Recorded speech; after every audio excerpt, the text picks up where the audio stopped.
Shalom jemaat yang dikasihi Tuhan. Boleh lambaikan tangan-tangan diberkati Tuhan. Haleluya. Kita percaya kita bisa ada di tempat ini semua karena anugerah Tuhan. Amin. Mari datang dalam hadirat Tuhan. Bawa hidup kita, bawa hidup Bapak Ibu untuk menyembah memuliakan Tuhan di tempat ini. Sebelum kita memuji memuliakan Tuhan, mari kita tundukkan kepala kita berdoa di hadapan Tuhan. Kami bersyukur Tuhan, kami bersyukur atas kesetiaan-Mu dalam hidup kami. Terima kasih Tuhan atas pemeliharaan Tuhan. Terima kasih Tuhan. Kesempatan demi kesempatan yang Kau berikan untuk kami Tuhan. Dan saat ini Tuhan, kami ada di tempat ini.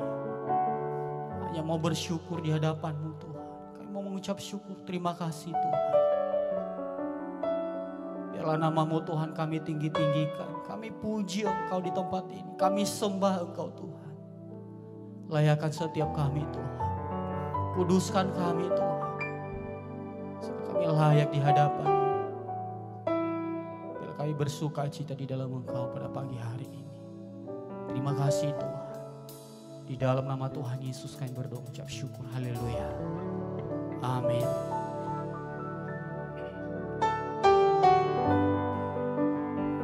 Terima kasih Tuhan. Tidak ada ketakutan dan kekhawatiran diri di dalam janji kasih setia-Mu Tuhan. Untuk selama-lamanya kami berserah di hadapan. Haleluya.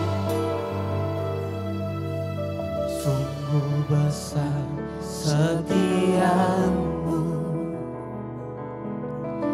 Kau nyatakan bagiku. Kau Bapa yang selalu mengerti isi hatiku. Kemuliaan-Mu Kau janjikan, aku tetap percaya. Ku percaya janji-Mu ajaib, terukir dalam kehidupanku. Ku berserah di dalam kekuatan-Mu, ku percaya.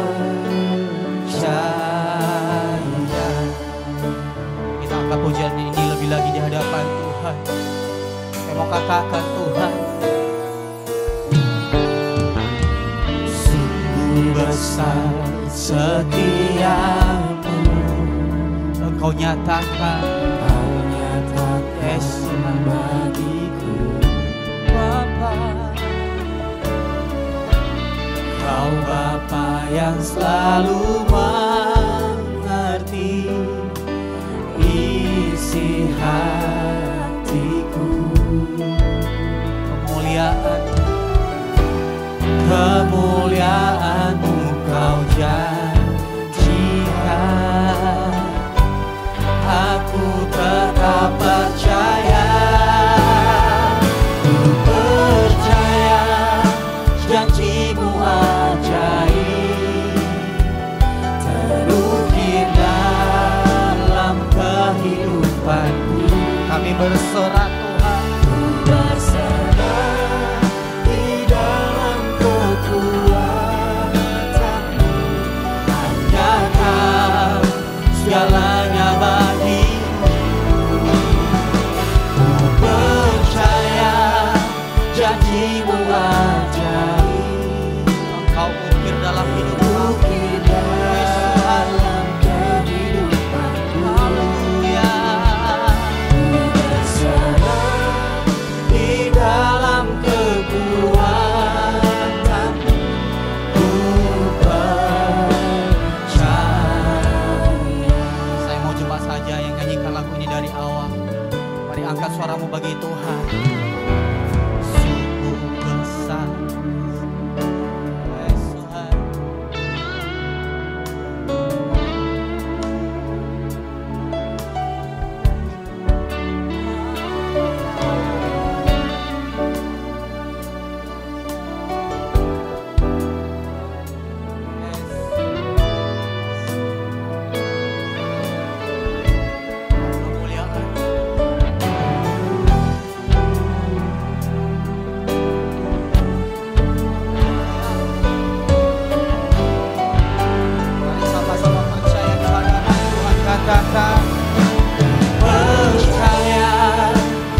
bersama-sama.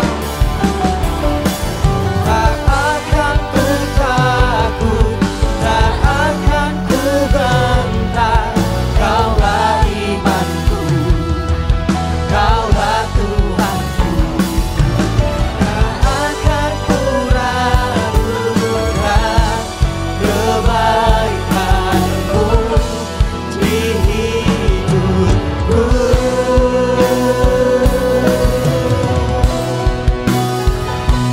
Percaya janji-Mu ajaib, terukir dalam kehidupanku. Kami berserah Tuhan, ku berserah di dalam kekuatan. Hanya Kau segalanya bagiku. Ku percaya janji-Mu ajaib, terukir dalam kehidupanku. Ku berserah di dalam kekuatan. Ku percaya. Saya undang jemaat bangkit berdiri bersama-sama, katakan janji-Mu ajaib, terukir dalam kehidupanku. Ku berserah di dalam kekuatan. Hanya Kau segalanya bagiku. Ku percaya janji-Mu ajaib, terukir. Kami berserah di dalam kekuatan-Mu Tuhan. Di dalam kekuatan-Mu percaya. Kami berserah Tuhan Yesus. Ku berserah di dalam kekuatan-Mu percaya. Kami berserah Tuhan. Berserah di dalam kekuatan-Mu percaya. Berikan kemuliaan terbaik buat Tuhan kita. Kami percaya Tuhan, dan kami berserah di dalam kekuatan-Mu, di dalam hadir-Mu Tuhan. Kami memuji menyembah Engkau. Oh, terima kasih Yesus. Kami bersyukur dan menyembah-Mu, oh Allah yang kudus. Oh haleluya. Biarlah tangan-tangan kami terangkat bagi Engkau Tuhan, memuji menyembah Engkau, Allah yang kudus, Allah yang kudus. Kami sembah, kami puji Engkau. Mari lebih lagi puji Tuhan, sembah Dia. Dalam keadaan apapun kami ada Tuhan, kami tetap bersyukur di dalam Engkau Tuhan. Yesus Raja di atas segala raja, sumber dari segala kehidupan kami. Haleluya. Oh terima kasih Tuhan, kami bersyukur. Biarlah nama Tuhan dipermuliakan di tempat ini. Biarlah nama Tuhan ditinggi-tinggikan, nama Tuhan diagungkan. Oh Kau yang mulia, Kau yang dahsyat, dimuliakan, diagungkan Tuhan. Yesus,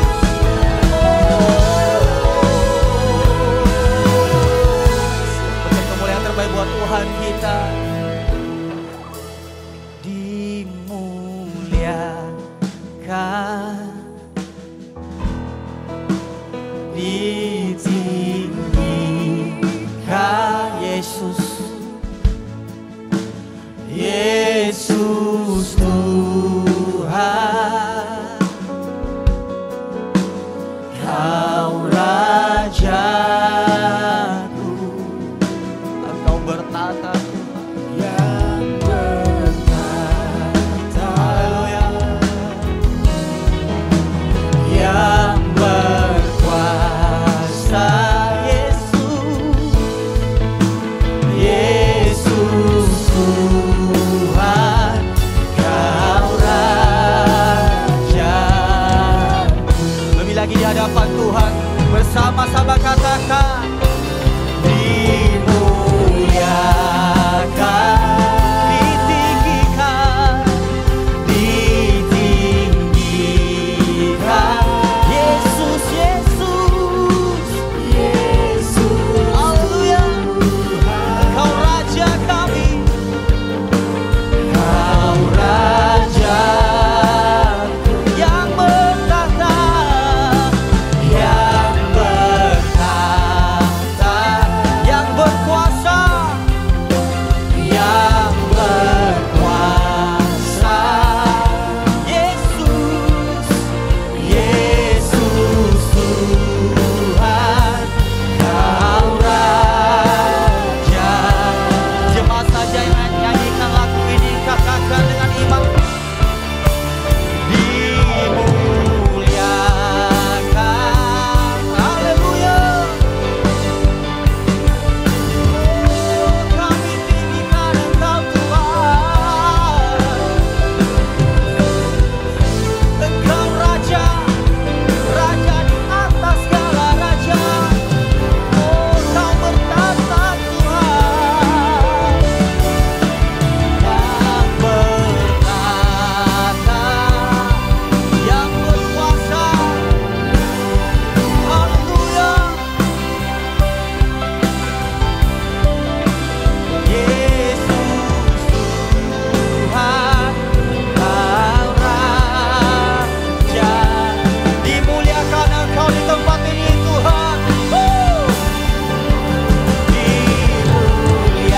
Dimuliakan, Haleluya, kami tinggikan Engkau Tuhan.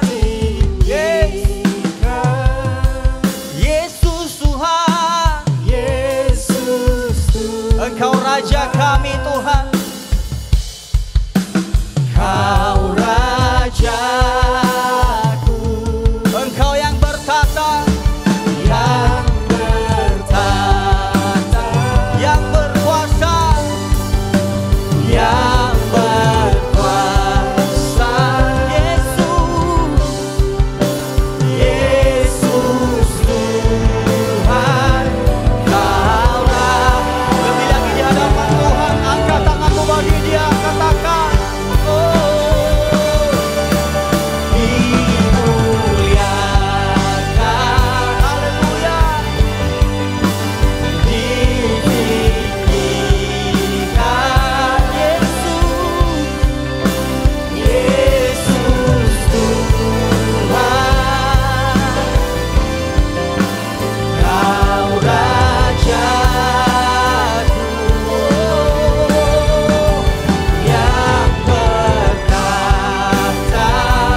yang berkuasa, yang berkuasa, Yesus Tuhan, Yesus Tuhan, Kau Raja. Yesus Tuhan, Engkau Raja kami selama-lamanya. Yesus Tuhan, Kau Raja. Yesus Tuhan, Raja di atas segala raja. Yesus Tuhan, Kau Raja.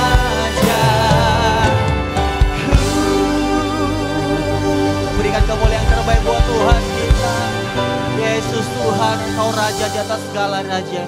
Kami siap untuk menyembah dan memuji Engkau di tempat ini Tuhan. Yang siap untuk bersuka cita di dalam Tuhan, sama-sama katakan amin, haleluya. Mari kita bersuka cita di dalam Tuhan lebih lagi. Haleluya.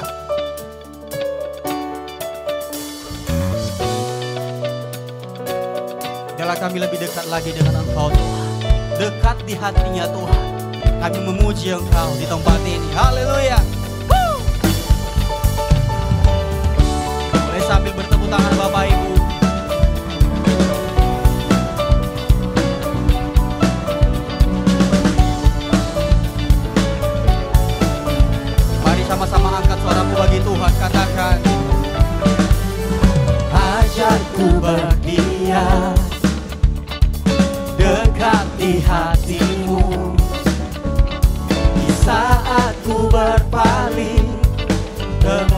cinta-Mu. Haleluya. Sana Kau menanti untuk bawaku lagi bersekutu dalam damai yang sejati.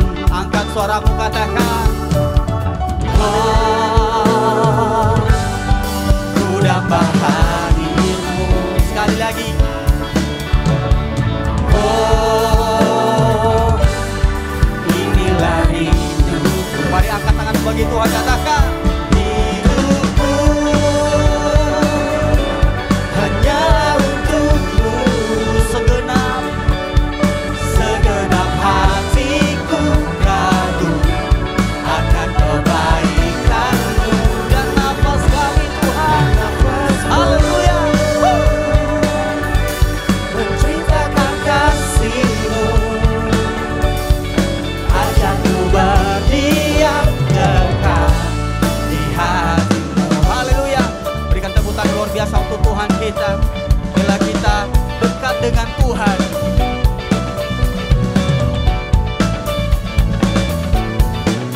mari angkat suaramu bagi Tuhan. Katakan, ajakku berdiam, haleluya, dekat di hati-Mu. Di saat kami berpaling, kita temukan cintanya Tuhan. Haleluya. Sana Kau menanti untuk bawaku lagi bersekutu dalam damai yang sejati. Sama-sama, oh, ku damba hadir-Mu. Oh, inilah rinduku. Hidup kami hanyalah untuk Engkau Tuhan. Hidupku hanyalah untuk-Mu. Segenap hatiku kagum akan kebaikan-Mu. Nafasku menceritakan kasih-Mu. Ajakku berdiam dekat di hati. Hidup kami, katakan, hidupku hanyalah untuk-Mu. Segenap hati kami, segenap hatiku kagum akan kebaikan-Mu. Dan nafasku menceritakan kasih-Mu. Ajakku berdiam. Sekali lagi katakan di hadapan Tuhan, hidup kami hanya untuk Engkau Tuhan. Sama-sama, hidupku, haleluya, hanyalah untuk-Mu. Segenap hati kami, segenap hatiku kagum akan kebaikan-Mu. Dan nafasku menceritakan kasih-Mu. Ajakku berdiam dekat di hati. Ajak kami berdiam dekat dengan Engkau Tuhan. Ajakku berdiam dekat di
hadiratnya dengan hati bersyukur. Masuk gerbangnya dengan pujian, bermazmurlah baginya, nyanyikan yang baru, bersukacita sekarang menyembahnya. Masuk hadiratnya dengan hati bersyukur. Masuk gerbangnya dengan pujian, bermazmurlah baginya, nyanyikan yang baru, bersukacita sekarang ingatnya. Saat kami bersyukur, Saat hati bersyukur dan jiwa pun bersuka, hadirat Allah nyata dalam pujian. Saat kami menyembah dan tangan pun terangkat, Tuhan hadir dalam pujian umatnya. sekali lagi kita katakan, Saat hati bersyukur dan jiwa pun bersuka, hadirat Allah nyata dalam pujian. saat kami menyembah, Saat kami menyembah, aku boleh tangan-tangan terangkat, tangan terangkat, Tuhan hadir dalam pujian umatnya. Tuhan hadir dalam pujian umatnya. sekali lagi kita nyatakan, Tuhan hadir dalam pujian umatnya. beri kemuliaan bagi nama Tuhan. Saudara-saudara, dipersilakan untuk kembali duduk. Mari kita siapkan hati kita untuk mendengarkan firman Tuhan. Yes, kami bersyukur Tuhan atas rencanamu, atas waktumu yang selalu terbaik bagi kami. Ajar kami untuk percaya Tuhan seumur hidup kami.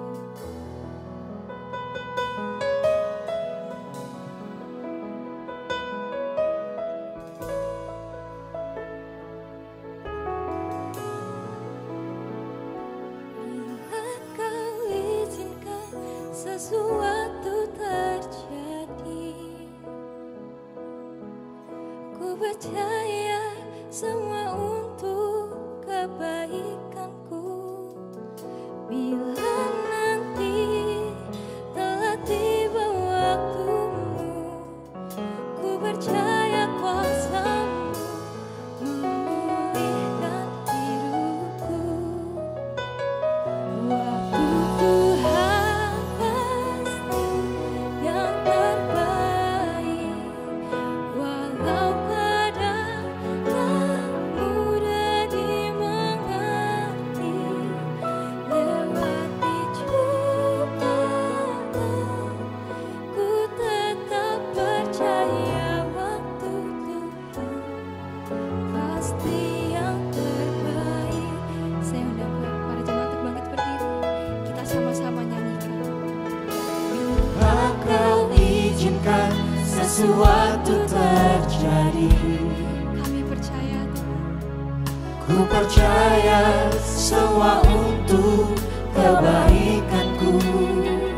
Bila nanti telah tiba waktumu, ku percaya kuasa-Mu memulihkan waktumu selalu yang terbaik.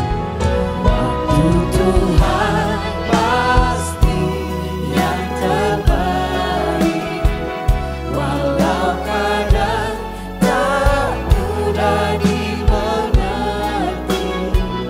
Lewati cobaan, ku tetap percaya waktu Tuhan pasti Sama-sama yang kita katakan waktu Tuhan.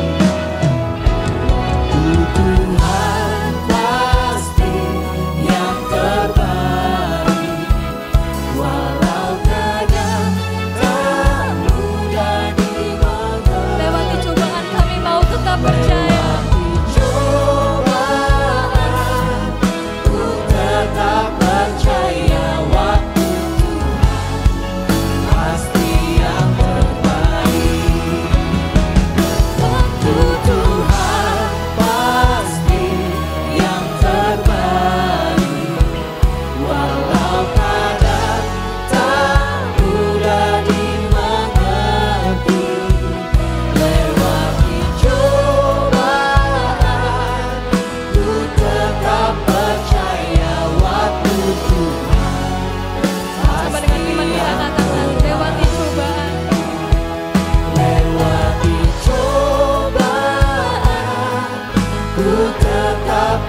Shalom jemaat yang dikasihi Tuhan, senang sekali saya Pendeta Rubin Andi Abraham bisa melayani Anda dalam ibadah ini. Hari ini saya akan menyampaikan firman dengan judul Berkat di Balik Penderitaan. Mari kita akan baca firman dari Ibrani 12 ayat 5 sampai 13 yang demikian bunyinya. Dan sudah lupakah kamu akan nasihat yang berbicara kepada kamu seperti kepada anak-anak? Hai anakku, janganlah anggap enteng didikan Tuhan dan janganlah putus asa apabila engkau diperingatkannya. Karena Tuhan menghajar orang yang dikasihinya dan ia menyesah orang yang diakuinya sebagai anak. Jika kamu harus menanggung ganjaran, Allah memperlakukan kamu seperti anak. Di manakah terdapat anak yang tidak dihajar oleh ayahnya? Tetapi jikalau kamu bebas dari ganjaran yang harus diderita setiap orang, maka kamu bukanlah anak tetapi anak-anak gampang. Ayat 9, selanjutnya dari ayah kita yang sebenarnya kita beroleh ganjaran dan mereka kita hormati. Kalau demikian bukankah kita harus lebih taat kepada Bapa segala roh supaya kita boleh hidup? Sebab mereka mendidik kita dalam waktu yang pendek sesuai dengan apa yang mereka anggap baik. Tetapi Dia menghajar kita untuk kebaikan kita supaya kita beroleh bagian dalam kekudusannya. Ayat 11, memang tiap-tiap ganjaran pada waktu ia diberikan tidak mendatangkan sukacita tetapi duka cita. Tetapi kemudian ia menghasilkan buah kebenaran yang memberikan damai kepada mereka yang dilatih olehnya. Sebab itu kuatkanlah tangan yang lemah dan lutut yang goyah dan luruskanlah jalan bagi kakimu sehingga yang pincang jangan terpelecok tetapi menjadi sembuh. Amin. Saudara-saudara, kita sedang hidup pada satu dunia yang penuh dengan pergumulan, ada masalah ekonomi, ada masalah pekerjaan, ada masalah hubungan satu dengan yang lain, dan juga masalah-masalah yang lain. Dan sebagai anak Tuhan, sebagai orang Kristen, jangan kita berpikir bahwa jalan akan selalu mulus, gaji akan selalu besar, penyakit akan jauh dari kehidupan kita tidak akan pernah mengalami hal-hal yang tidak baik. Sebagai anak Tuhan kita harus sadar, tantangan masalah bisa saja menerpa, tetapi kita menghadapinya tidak seorang diri, kita menghadapinya bersama dengan Tuhan dan dengan hikmat yang Tuhan berikan melalui firman-Nya. Saudara-saudara, mungkin kita bertanya, mengapa Allah mengizinkan penderitaan datang dalam hidup saya? Dan sayangnya ada banyak orang kemudian menganggap kalau masalah datang dalam kehidupannya, itu berarti bahwa Allah itu tidak mengasihi saya. Sebab kalau Allah mengasihi saya, Dia akan menuruti apa saja yang saya mau dan memberikan yang paling nyaman untuk diri saya. Pandangan seperti itu ternyata tidak tepat. Kalau kita lihat dari bacaan Alkitab pada hari ini dari kitab Ibrani, kita akan memperhatikan paling tidak ada 3 tujuan daripada penderitaan yang kita alami. Yang pertama, penderitaan itu bertujuan untuk mengoreksi kita. Saudara, penderitaan adalah disiplin sorgawi.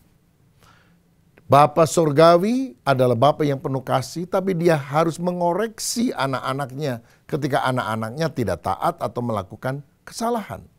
Di ayat 6 tadi dikatakan karena Tuhan menghajar orang yang dikasihinya dan Ia menyesah orang yang diakuinya sebagai anak. Saudara, Tuhan bukan hanya mengajar, kalau kita nggak taat, menghajar. Nah, istilah menghajar itu artinya melatih dengan koreksi. Dan tujuan koreksi adalah pembetulan, perbaikan, bukan hukuman. Jadi kalau ada anak kecil belajar nulis, 2 tambah 2, dia tulis sama dengan 3. Salah, dikoreksi. Maka dibetulkan, 2 tambah 2 sama dengan 4. Sehingga di kemudian hari dia mempunyai hikmat dan lebih tepat di dalam membuat jawaban. Nah, jadi tujuan koreksi adalah pembetulan, perbaikan, dan bukan hukuman. Ayat 10 tadi berkata bahwa Allah menghajar kita untuk kebaikan kita.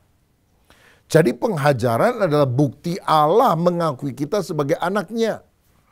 Kalau orang tua menuruti terus anaknya, itu bukan garansi kasih loh saudara. Ya. Anaknya bilang, minta permen, padahal lagi batuk, dikasih. Minta es krim, padahal lagi hujan deras, dikasih.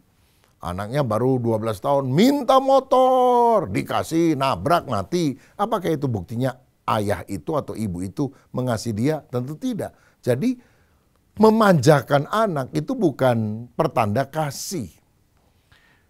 Tetapi justru ketika seorang melakukan kesalahan lalu didisiplin, itu tandanya dia adalah anak yang dikasihi. Karena orang tuanya tidak ingin anak itu terus melakukan kesalahan. Wahyu 3:19 berkata, barang siapa kukasihi, ia kutegur dan kuhajar. Sebab itu relakanlah hatimu dan bertobatlah. Allah menghajar kita agar hidup kita menjadi berguna, kita berarti. Misalnya, kalau ada anak kecil minta pisau, tidak akan diberikan oleh orang tuanya, bukan? Karena berbahaya. Tapi kalau dia menjadi gadis remaja yang sudah mau belajar memasak, potong kentang, potong kacang, potong bawang, pasti akan dikasih, saudara. Saya teringat satu kali ada seorang anak yang secara tidak sengaja mengambil obat tidur, dipikirnya mungkin vitamin gitu ya, dimakan atau permen, dimakan dalam jumlah cukup banyak. Sehingga akhirnya dibawa lari oleh orang tuanya ke rumah sakit. Nah, di dalam perjalanan anak itu mengantuk, mau tidur. Oh, digoncang-goncang badannya, dipukul supaya anak itu tetap nangis, tidak tertidur. Orang yang lihat mungkin bilang, kejam banget ini bapak. Anak mau tidur, anak kecapean, dipukul supaya bangun. Tapi mereka kan tidak tahu sebetulnya bahwa kalau dia tidur bahaya sekali. Sehingga disadarkan, sehingga bisa diberikan pertolongan di rumah sakit tersebut. Saudara, Bapak seringkali menggoncang-goncang, membuat kita tampaknya tidak nyaman. Supaya apa? Kita tidak jatuh terus di dalam kesalahan yang akan menyebabkan kerugian yang lebih fatal. Nah, saya percaya ini, orang Kristen yang sudah lahir baru tidak akan dihukum lagi karena dosanya.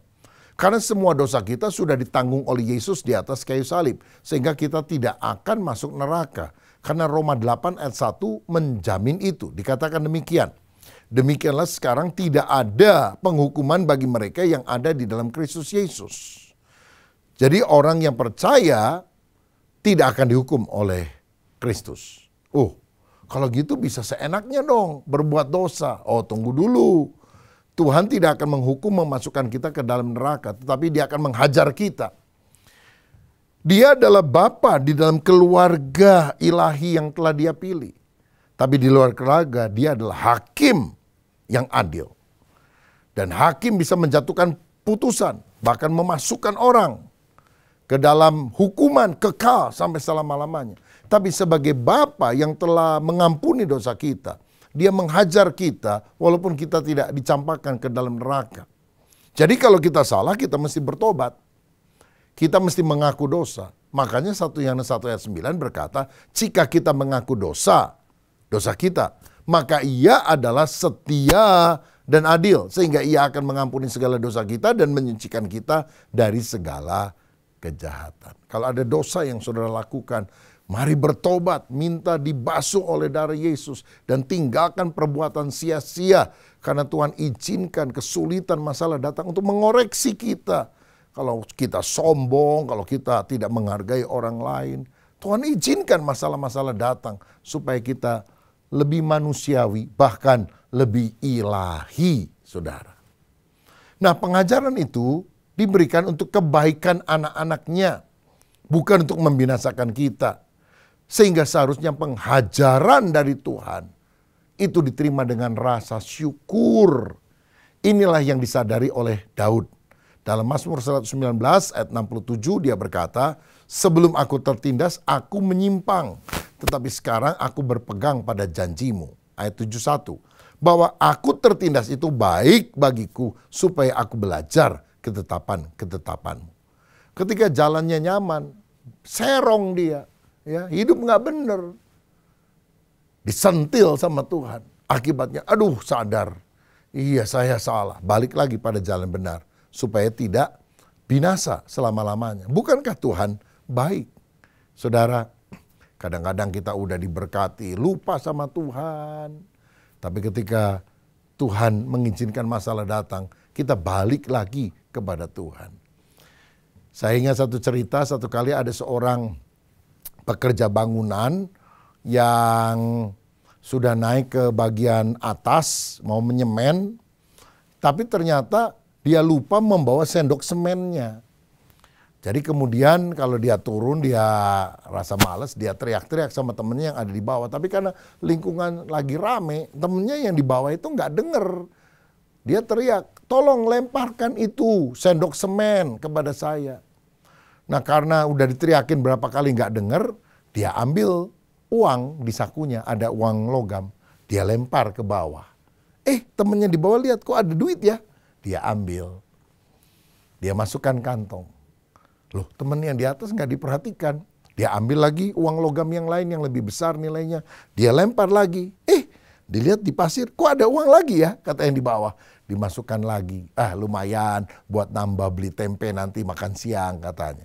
Kesel yang di atas. Dia ambil itu semen adukan. Dia lempar untuk kali yang ketiga. Sekarang kena kepalanya. Langsung lihat ke atas ini orang. Kurang ajar ya. Kenapa kamu lempar saya? Yang di atas bilang, ini lemparanku yang ketiga tahu. Lemparan 1 dan 2 aku lempar pakai uang. Kenapa kamu tidak memperhatikan ke atas? Oh karena enak dilempar sama duit saudara sekalian. Dilempar sama batu semen nggak enak jadi lihat ke atas. Kadang-kadang Tuhan menghujani kita dengan berkat. Kita lupa diri. Dan ketika ada masalah datang itu menarik perhatian kita untuk kembali kepada Allah. Saya teringat dari seorang pengusaha di Jakarta. Karyawannya ratusan saudara-saudara berkembang, tapi sejak diberkati nggak ke gereja, nggak doa, lupa diri, hidup dalam dosa. Sampai satu kali Tuhan izinkan mitra dagangnya itu licik, dia ambil keuntungan, dia kabur ke luar kota. Wah orang ini terpaksa harus jual rumahnya, jual mobilnya, pindah ke gang sempit. Hampir bunuh diri saudara-saudara. Karena apa? Hutang begitu banyak. Tetapi untunglah ada seorang teman mengajak dia kembali ke gereja. Dia nangis sama Tuhan, dia bertobat sama Tuhan. Lalu kemudian sedikit demi sedikit Tuhan memulihkan usahanya. Sekarang dia lebih diberkati daripada sebelumnya. Dan dia nggak mau lupa sama Tuhan. Setiap saat diadakan persekutuan doa singkat sebelum mereka memulai pekerjaan. Kenapa? Karena Tuhan berbuat baik. Jangan sampai melalui pekerjaan yang tampaknya hebat itu, dia lupa Tuhan dan akhirnya dia kehilangan hidupnya. Dia binasa selama-lamanya. Tapi biar kita selalu percaya bahwa Tuhan mengizinkan segala perkara untuk mengoreksi kita, untuk kebaikan kita. Nah yang kedua bukan hanya untuk mengoreksi, tapi juga untuk memurnikan kita. Ayat 10 tadi dikatakan dia menghajar kita untuk kebaikan kita supaya kita beroleh bagian dalam kekudusannya. Ayat 11 memang tiap ganjaran pada waktu ia diberikan tidak mendatangkan sukacita tetapi duka cita. Tetapi kemudian ia menghasilkan buah kebenaran yang memberikan damai kepada mereka yang dilatih olehnya. Ada buah kebenaran, ada kekudusan yang Tuhan munculkan melalui kesulitan. Maliahi 3 ayat 3 juga berkata, ia akan duduk seperti orang yang memurnikan dan mentahirkan perak, dan ia mentahirkan orang Lewi, menyucikan mereka seperti emas dan seperti perak, supaya mereka menjadi orang-orang yang mempersembahkan korban yang benar kepada Tuhan. Saudara, kita tadi sudah melihat bahwa hukuman dosa telah dibayar oleh Yesus. Roma 8 ayat 1 tadi berkata tidak ada penghukuman lagi bagi orang yang berada dalam Kristus. Ya, tetapi dosa itu telah merusak sifat kita, mengotorkan hati kita, merusak gambar dan rupa Allah dalam diri kita.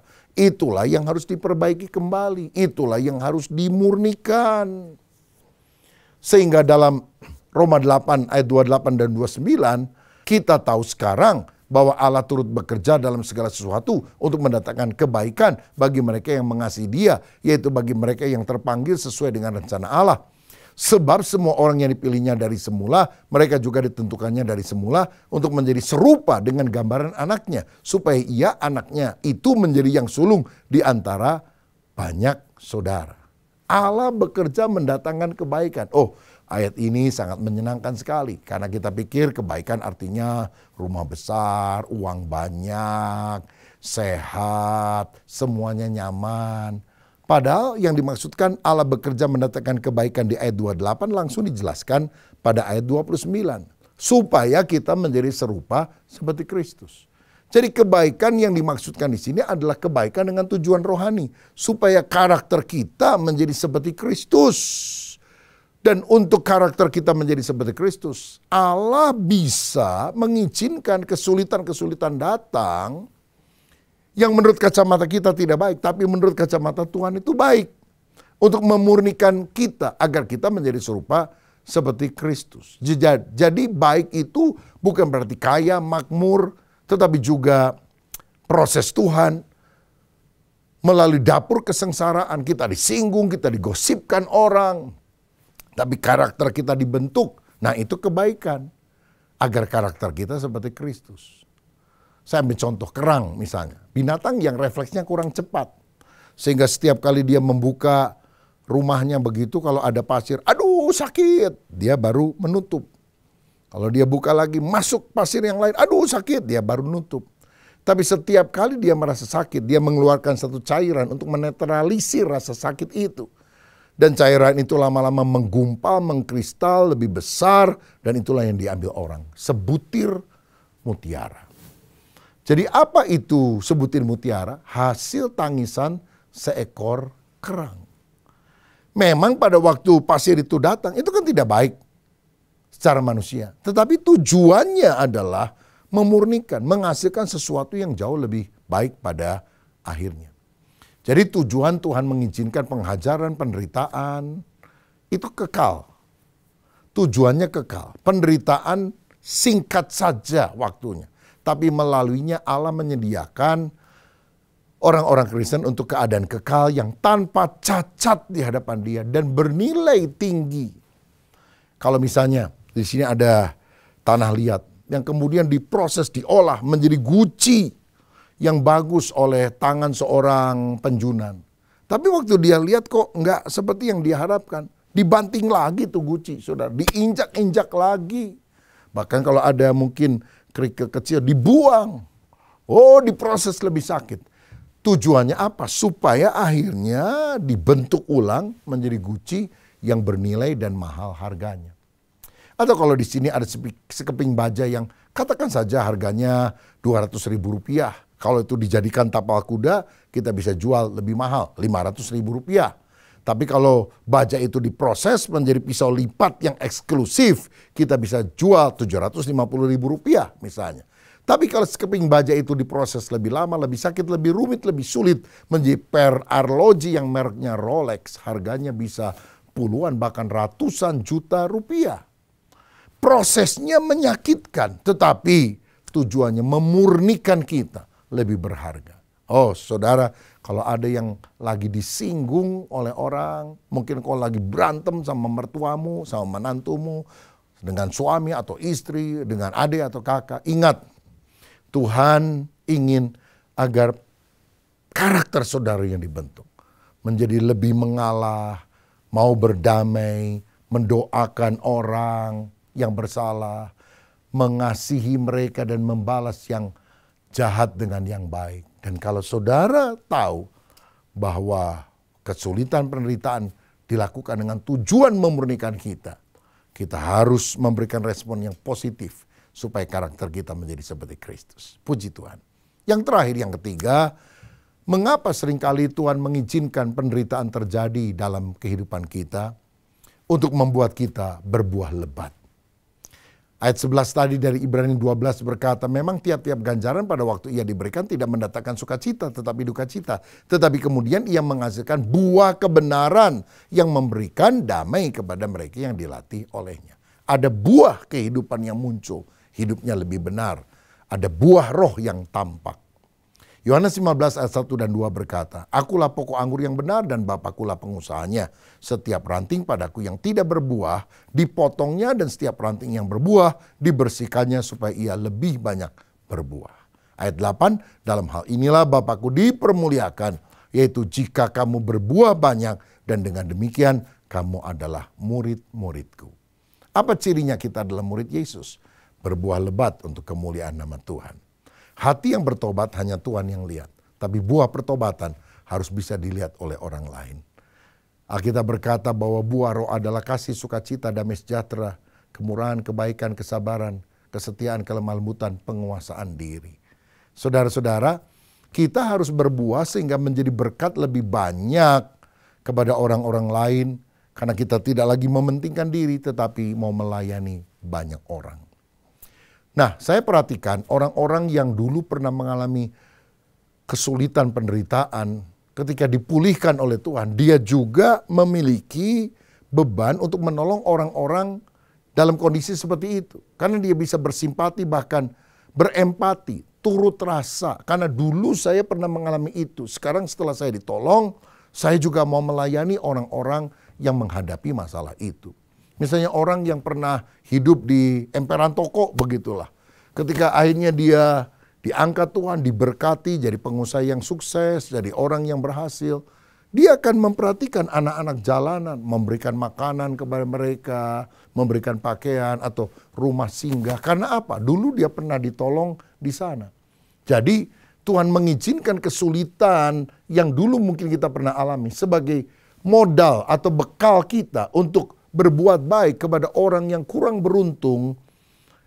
Karena kita pernah mengalami, merasakan hal-hal yang semacam itu. Ada orang yang bertobat dari narkoba sekarang jadi hamba Tuhan yang seringkali datang ke panti rehab, datang menginjili orang-orang yang masih terikat narkoba, sehingga mereka akhirnya bisa ditolong karena pengalaman masa lalu yang juga mirip, yang kemudian orang ini diselamatkan oleh Tuhan.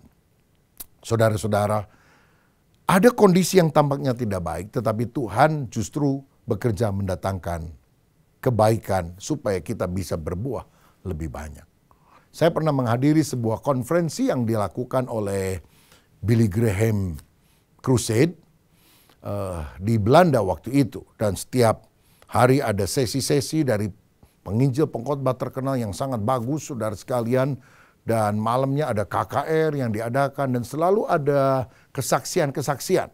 Ya kadang bintang film yang bersaksi, pemain olahraga profesional, peraih Academy Award misalnya. Ya, yang pokoknya hebat-hebat lah. Dan semua orang memberikan tepuk tangan karena mereka ternyata anak-anak Tuhan yang jadi berkat. Tapi saya ingat satu malam ada seorang wanita yang bernama Joni Eareckson Tada maju ke panggung, didorong dengan kursi rodanya.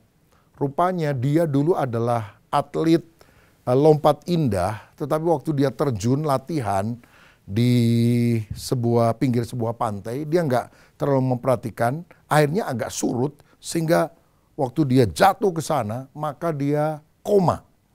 Dan berbulan-bulan ada di rumah sakit, dan setelah pulih pun dia tidak bisa menggerakkan seluruh badannya, hanya bagian kepalanya saja, ya. Lehernya masih bisa digoyang, tapi selanjutnya mati. Dia sudah berdoa supaya mujizat terjadi, tapi tetap dia dalam kondisi semacam itu.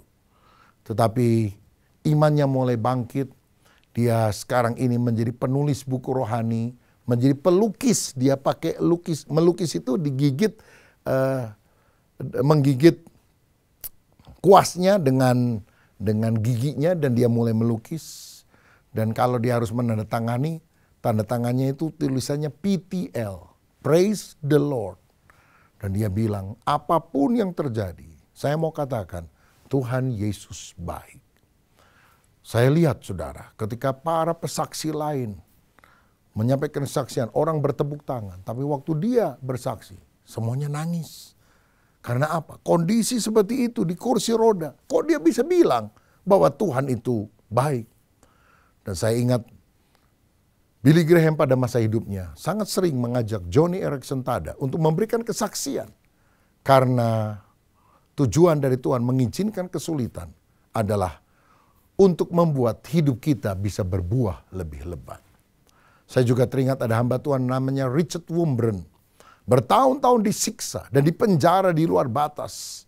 Karena apa? Dia memberitakan Injil. Dan orang-orang komunisme menangkap dia. Tetapi justru di penjara dia menginjili orang, banyak orang bertobat, saudara. Richard Wurmbrand dengan banyak bekas luka di tubuhnya karena penyiksaan yang luar biasa. Pernah berdoa begini, Tuhan, kalau masih ada orang di dalam penjara yang perlu saya injili, buka jalan agar aku masuk ke dalam penjara. Dan dia ditangkap lagi, saudara. Tapi dia bisa memenangkan lebih banyak orang di dalamnya. Oh, luar biasa. Penderitaan dialami supaya kita berbuah lebat. Tujuannya bukan untuk kenyamanan kita, tapi kerajaan sorga itu dilebarkan. Seperti pandai emas melebur api, melebur emas itu dengan api untuk memisahkan yang asli dengan emas yang palsu atau dengan logam lain yang kurang mulia. Sehingga mendapatkan yang terbaik. Tuhan juga ingin melalui proses yang menyakitkan, kita akan muncul lebih indah di mata Tuhan. Ayub 23 ayat 10 berkata, karena ia tahu jalan hidupku, seandainya ia, Tuhan, menguji aku akan timbul seperti emas. Saudara percayalah, di balik penderitaan ada berkat rohani yang besar yang saudara akan alami. Karena kita dikoreksi Tuhan, kita diuji, dimurnikan oleh Tuhan. Dan kita juga harus berbuah lebih banyak, jadi berkat bagi banyak orang. Mungkin tidak nyaman, mungkin tidak enak, tapi kalau saudara mendapatkan hikmah ini, engkau akan jadi orang Kristen yang militan, yang perkasa di dalam Tuhan. Apapun kondisi yang saudara hadapi. Mari kita berdoa. Tuhan, terima kasih buat pengajaran firman-Mu hari ini. Kami tidak mau menjadi orang Kristen yang hanya mau menerima hal-hal yang nyaman dan enak bagi kedagingan kami. Tetapi kesulitan, tantangan, masalah kami mau hadapi karena Tuhan turut bekerja di dalam segala hal. Mendatangkan kebaikan. Kebaikan artinya karakter kami menjadi serupa seperti Kristus. Hidup kami menjadi berkat lebih banyak bagi orang-orang di sekitar kami. Tuhan, kami tahu kalau kami anak-Mu, Engkau menghajar kami untuk kebaikan kami, supaya kami mengambil bagian dalam kekudusan-Mu. Hamba berdoa kalau ada yang lemah, yang undur dari Tuhan, teguhkan biar kami tidak kecewa. Karena Tuhan sedang membentuk kami untuk mendatangkan kemuliaan dan kekuatan secara rohani. Berkat-Mu atas kami dalam nama Yesus, haleluya. Amin. Tuhan Yesus memberkati. Shalom. Ku yakin saat Kau berfirman, ku menang saat Kau bertindak. Hidupku hanya ditentukan oleh perkataan-Mu. Amin. Ku aman karena Kau menjaga. Ku kuat karena Kau menopang. Hidupku hanya ditentukan oleh kuasa-Mu. Amin. Bagi Tuhan tak ada yang mustahil. Bagi Tuhan tak ada yang tak mungkin. Mujizatnya disediakan bagiku. Ku diangkat dan dipulihkannya. Saudara sekalian, saat ini kita akan menerima perjamuan kudus. Alkitab berkata, sebab apa yang telah kuteruskan kepadamu telah aku terima dari Tuhan. Yaitu bahwa Tuhan Yesus pada malam waktu ia diserahkan, mengambil roti dan sesudah itu ia mengucap syukur atasnya. Ia memecah-mecahkannya dan berkata, inilah tubuhku yang diserahkan bagi kamu. Perbuatlah ini menjadi peringatan akan aku. Mari kita siapkan roti di tangan kanan kita. Apakah sudah percaya roti yang diberkati ini ada persekutuan dengan tubuh Tuhan Yesus yang telah dipecah-pecahkan karena dosa-dosa kita? Amin. Mari kita makan dalam nama Tuhan Yesus Kristus.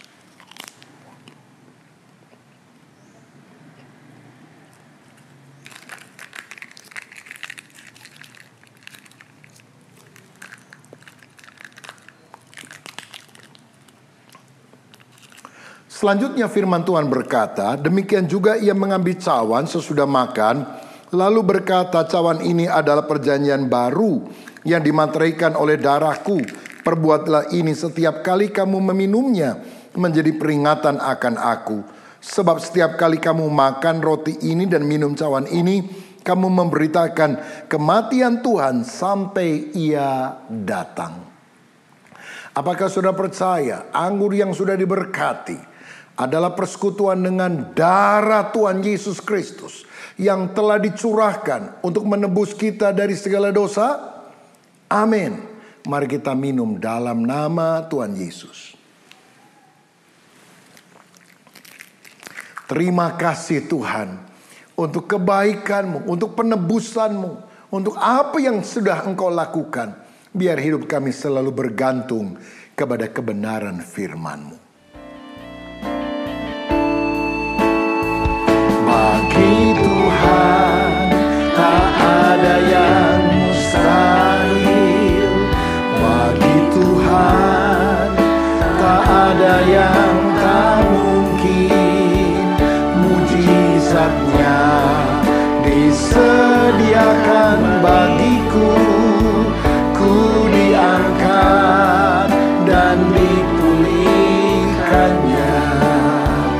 Ku diangkat dan dipulihkannya. Ku diangkat dan dipulihkannya. Bapa, terima kasih untuk firman-Mu, juga terima kasih untuk perjamuan kudus. Di dalam nama Yesus, amin. Pertolongan-Mu begitu ajaib, Kau telah memikat hatiku. Di saat aku tak sanggup lagi, di situ tangan-Mu bekerja. Pertolongan-Mu begitu ajaib, Kau telah memikat hatiku. Kini mataku tertuju padamu, ku rasakan kasih-Mu Tuhan. Kini mataku tertuju padamu, ku rasakan kasih-Mu Tuhan.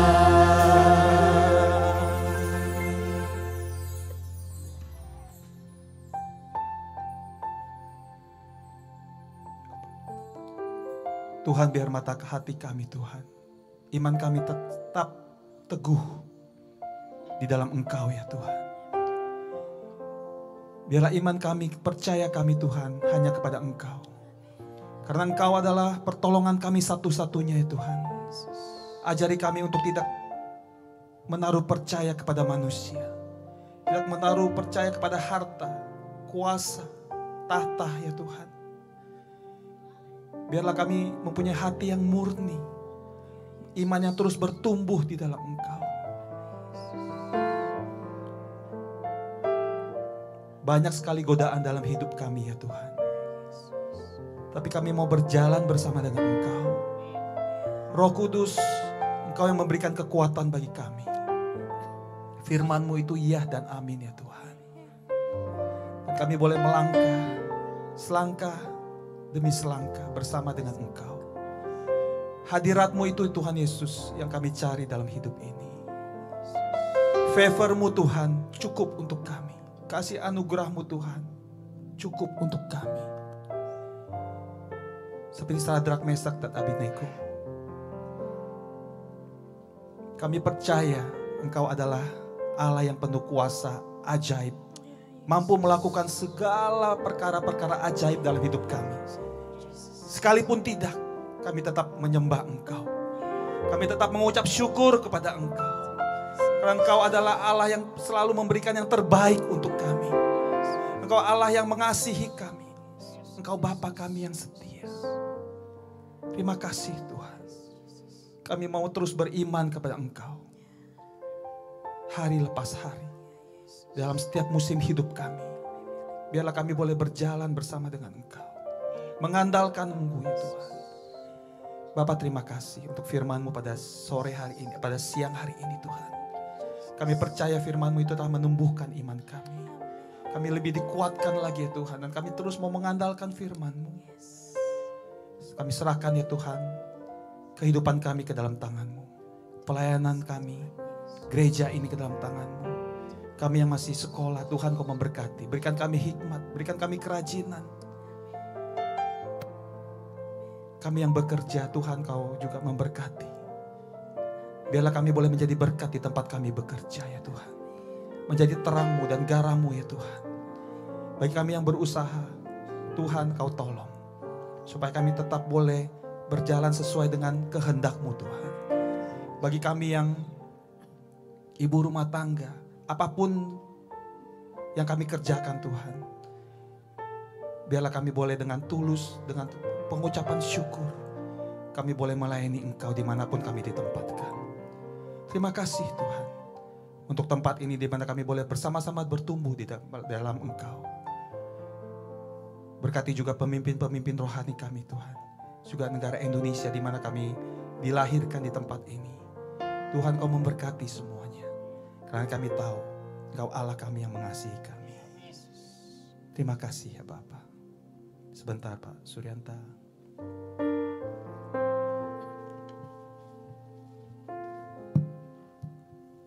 Saudara, angkat tanganmu, angkat hatimu, dan terimalah berkat Tuhan. Biar berkat daripada Allah Bapa, kasih daripada Tuhan Yesus Kristus, persekutuan dan penghiburan dalam Roh Kudus, biar itu tinggal di dalam diri saudara dan saya. Sehingga di saat kita tidak sanggup lagi sekalipun, biar iman kita membawa Yesus menolong kita. Biar berkat ini turun kepada kita semua. Mulai dari saat ini, bahkan sampai selama-lamanya. Yang percaya bersama-sama kita katakan, amin. Tuhan berkati. Kau Allah yang besar.